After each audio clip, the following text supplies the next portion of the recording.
একটা মধ্যবিত্ত পরিবারে জন্ম নেওয়ার মানেই স্বপ্ন দেখার আগেই হিসাব করা শিখে নেওয়া।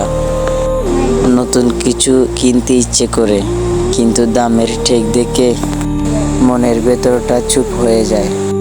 বাবা বলে আমি ঠিক আছি, কিন্তু তার গায়ের পুরনো জামাটাই বলে দেয় সত্যিটা।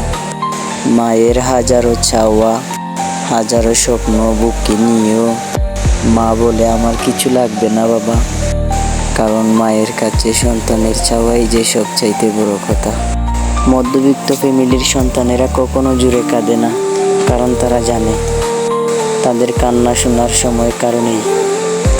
রাতে ঘুম আসে না, হিসাব মিলে না, স্বপ্নগুলো চাপা পড়ে যায় দায়িত্বের নিচে। তবুও ঘর থেকে হাসি মুখে বের হতে হয়, কারণ মধ্যবিত্তরা কখনো ভেঙে পড়ার সময় পায় না। তারা চুপচাপ লড়াই করে নিজের সাথে এবং পরিস্থিতির সাথে।